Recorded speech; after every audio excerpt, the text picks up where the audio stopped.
warahmatullahi wabarakatuh. Perkenalkan, nama saya Mutia Azahra, NIM 19631068, Program Studi Perbankan Syariah Lokal 4C dengan mata kuliah Matematika Ekonomi. Baiklah, di sini saya akan menjelaskan tentang konsep dasar matematika ekonomi, baris dan deret. Silakan disimak ya. Yang pertama yaitu tentang konsep dasar matematika ekonomi. Matematika merupakan salah satu alat analisis yang digunakan dalam berbagai bidang ilmu. Salah satunya yaitu ilmu ekonomi. Karena fungsinya sebagai alat analisis, maka matematika ini memiliki sifat sebagai pendukung. Nah, di sini ada beberapa kelebihan matematika sebagai alat analisis. Yang pertama yaitu bahasa yang digunakan itu lebih ringkas dan tepat. Yang kedua yaitu kaya akan dalil-dalil matematika. Yang ketiga, mendorong kita untuk menyatakan asumsi secara jelas. Yang keempat yaitu mendorong atau memungkinkan kita untuk menyelesaikan kasus kepada si N. Materi yang kedua yaitu model ekonomi. Di sini dalam matematika, model biasanya direpresentasikan oleh persamaan atau fungsi matematis dan kurva atau grafik. Ada 3 unsur dalam model matematika. Yang pertama, variabel. Variabel ini diartikan sebagai suatu yang biasanya dapat berubah. Yang kedua yaitu parameter. Parameter ini biasanya disebut dengan koefisien dari suatu variabel tersebut. Yang terakhir yaitu konstanta. Konstanta ini merupakan besaran atau angka yang nilainya tidak berbeda atau tidak berubah. Materi yang ketiga yaitu perbedaan matematika murni dengan matematika ekonomi. Di sini perbedaannya ada 3. Yang pertama, tanpa memahami matematika murni, tidaklah mungkin dapat mempelajari dan memahami matematika ekonomi dan bisnis. Yang kedua yaitu mempelajari matematika murni sebagai dasar untuk mempelajari matematika ekonomi. Yang ketiga, nilai variabel. Dalam matematika ekonomi diasumsi non-negatif, sedangkan nilai variabel dalam matematika murni diasumsikan berupa positif dan negatif. Baris dan deret. Definisi baris aritmatika. Jika beda antara suatu suku apa saja dalam suatu barisan dengan suku sebelumnya adalah suatu bilangan tetap B, maka barisan ini dinamakan barisan aritmatika. Yang kedua, definisi deret. Penjumlahan suku-suku dari suatu barisan disebut deret. Jika U1, U2, U3 sampai UN, maka U1 ditambah U2 ditambah U3 ditambah sampai UN, maka disebut deret. Materi selanjutnya yaitu tentang himpunan dan persamaan. Di sini saya akan menjelaskan pengertian himpunan.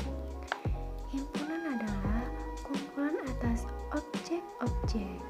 Objek tersebut dapat berupa benda ataupun konkret. Pada dasarnya, benda-benda dalam suatu himpunan tidak harus mempunyai kesamaan sifat atau karakter.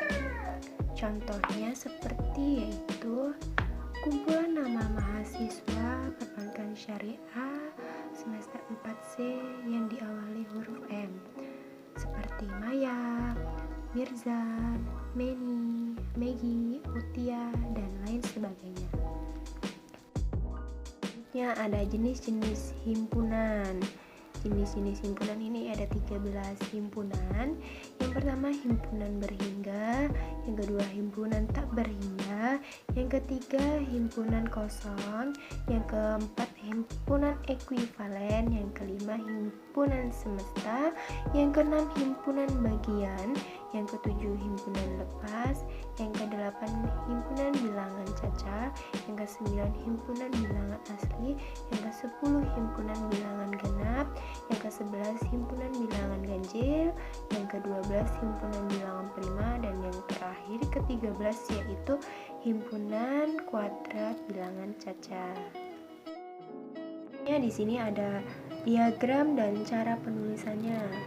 Yang pertama, diagram Venn himpunan saling lepas dari himpunan S sama dengan buka kurung 1, 2, 3, 4, 5, 6, 7, 8, 9 tutup kurung, yaitu himpunan A buka kurung 1, 2, dan 3 tutup kurung, dan himpunan B buka kurung 4, 5, dan 6 tutup kurung.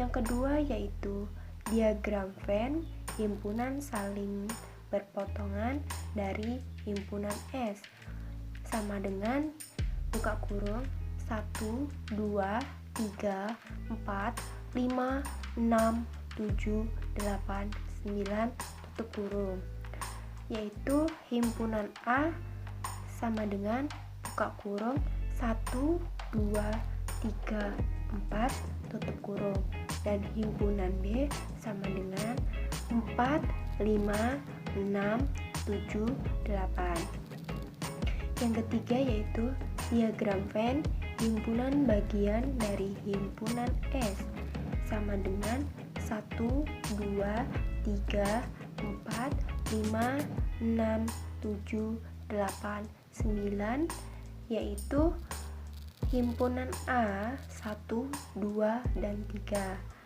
Sedangkan himpunan B 1, 2, 3, 4, 5, dan 6.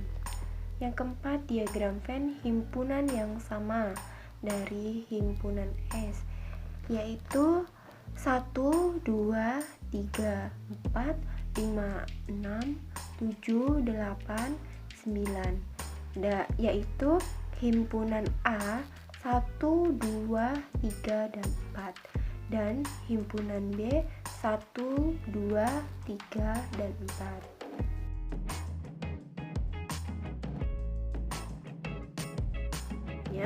Persamaan atau identitas.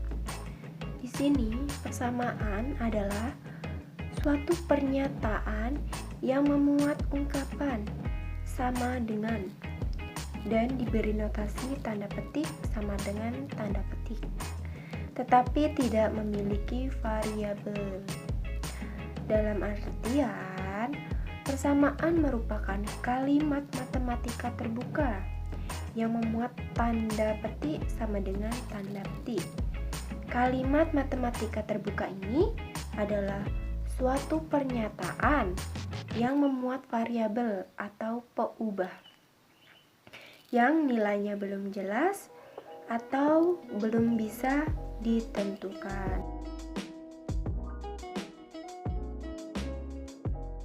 Yang terakhir yaitu jenis-jenis persamaan. Ada 3.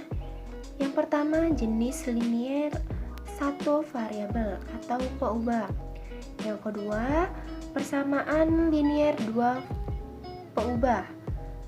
Dan yang ketiga yaitu persamaan kuadrat.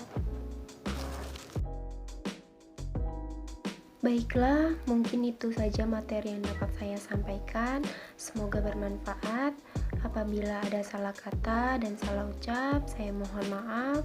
Kepada Allah saya mohon ampun. Saya akhiri. Wabillahi taufiq wal hidayah.